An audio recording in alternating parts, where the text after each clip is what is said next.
Recevant des milliers de compatriotes de la circonscription de Fars, l'ayatollah Sayyid Khamenei, guide suprême de la République islamique d'Iran, a tenu à préciser la position de son pays au sujet des événements qui secouent le monde arabo-musulman.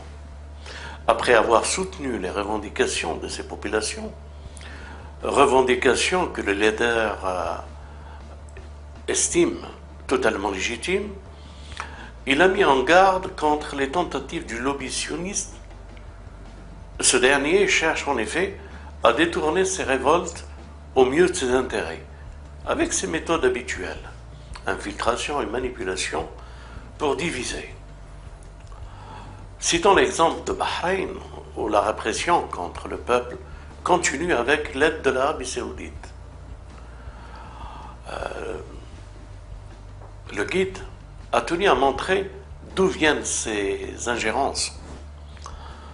En effet, pour sauver leur pouvoir menacé par les peuples, des monarchies pétrolières qui sont inféodées à l'US et Israël, désignent l'Iran comme responsable des mouvements en cours. C'est une vieille tactique qui consiste à désigner l'étranger pour expliquer des problèmes qui sont dus uniquement à la politique menée depuis longtemps par les pouvoirs en place. Ils espèrent ainsi atteindre un double but: détourner l'intention de leurs habitants vers un prétendu ennemi extérieur, mais surtout préparer l'opinion à un conflit avec l'Iran. À propos d'ingérence, les choses sont pourtant évidentes. Qui a des bases militaires dans tous ces pays du Golfe?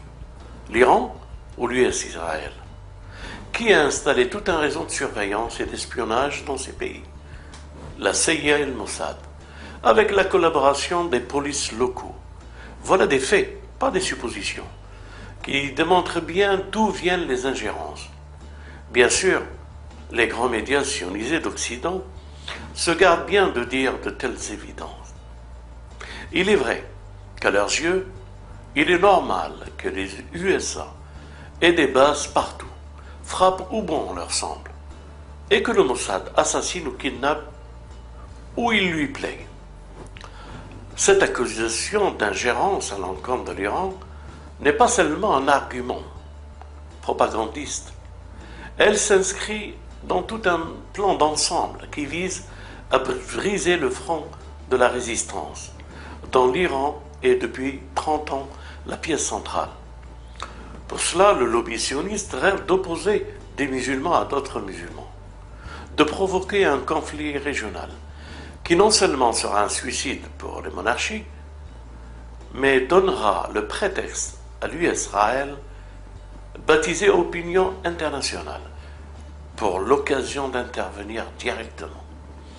Quand les deux adversaires seraient épuisés, pour rétablir la paix et la libre circulation des hydrocarbures et s'y établir définitivement, certes, l'enjeu et les risques sont d'une telle importance que les principaux régimes du Golfe y regardent à deux fois avant de s'y engager. Pourtant, on a l'impression que l'idée est dans l'air et tous les propos de soi-disant spécialistes sur l'opposition sunnite-chiite ne servent qu'à conditionner une opinion musulmane qui, malgré les manœuvres de toutes sortes, continue à occuper la rue à ses risques et périls. Il n'empêche que depuis la chute de Ben Ali à Tunis, l'évolution du printemps arabe n'est pas sans soulever des inquiétudes. S'efforçant de contenir et dévoyer les révolutions tunisiennes et égyptiennes, qui n'ont pas dit leurs derniers mots, le lobby américano-sioniste et les régimes à ses ordres ont déjà franchi un pas, celui de l'intervention armée directe contre un État arabe souverain, la Libye, avec le soutien officiel de la Ligue qui ose encore s'appeler arabe. Profitant des graves troubles qui agitent la Syrie, troubles dont la cause principale est l'action souterraine des services secrets de l'US-Israël, on agite l'idée en Occident de sanctions, ces derniers pouvant précéder à l'intervention directe. La situation en Syrie aujourd'hui est à rattacher à l'accusation d'ingérence portée contre l'Iran. Il s'agit dans les deux cas de chevaucher le tigre, les mouvements populaires en cours, et de se rapprocher du véritable but, casser le front de la résistance dont le Hezbollah fait partie aussi. Et si possible de faire le sale boulot, par régime arabe aux ordres du lobby. C'est sans doute pour cela que le guide a tenu à montrer du doigt les manœuvres du lobby sioniste pour dévoyer les révolutions arabes à son profit. C'est dans sa nature profonde d'utiliser les moyens les plus pervers pour arriver à ses fins, et ce depuis les origines. Mais ce lobby sioniste oublie une chose, une simple chose, qui change complètement les données.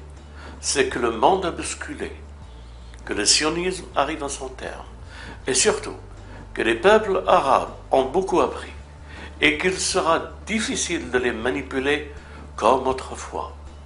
Il y a maintenant à Téhéran et à Damas, Beyrouth, Gaza, et dans tout le monde musulman, des forces crédibles et décidées à déjouer les plans de notre ennemi et de ses complices. La vieille question, à qui cela profite, est toujours d'actualité.